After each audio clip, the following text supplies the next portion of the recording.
धर्म की स्थापना के लिए और दुष्ट जनों को उनके कर्मों का फल देने के लिए तथा मानव जन के कल्याण के लिए गीता ज्ञान भेंट स्वरूप देने के लिए ही भगवान विष्णु ने कृष्ण का अवतार लिया था। द्वापर युग में भगवान कृष्ण की अनेकों अनेक लीलाएं सुनने को मिलती हैं। उन्हीं लीलाओं में से सबसे अप्रतिम लीला जो कृष्ण ने रची थी वो आज हम आपके समक्ष प्रस्तुत करने जा रहे हैं, जो कि यह घटना भी कृष्ण भगवान के बाल जीवन से जुड़ी है। जब वह नंद गांव में माँ यशोदा की देख रेख में बड़ी हो रही थी, उस समय उनके नटखट स्वभाव की चर्चा पूरे वृंदावन में थी। एक दिन की बात है, भगवान श्री कृष्ण घर के बाहर मिट्टी के आंगन में खेल रहे थे।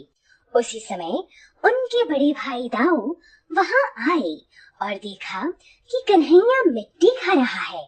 दाऊ उनकी शिकायत लेकर माँ यशोदा के पास पहुँचे।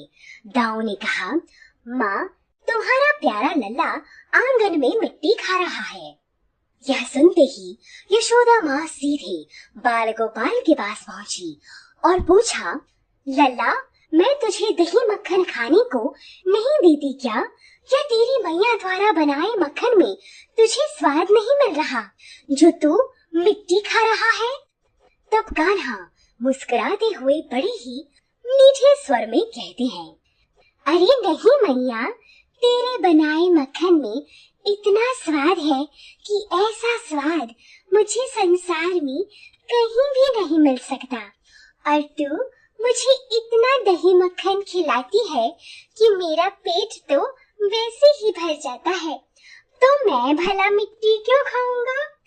पर यशोदा मैया को कान्हा की लिपरी चुपड़ी बातों पर विश्वास नहीं होता है और वह कहती है, नहीं, इस बार मैं तेरी लिपरी चुपड़ी बातों में नहीं आऊंगी। तूने मिट्टी खाई है। कान्हा फिर बड़े ही मीठे स्वर में बोले, नहीं माँ, मैंने मिट्टी नहीं खाई।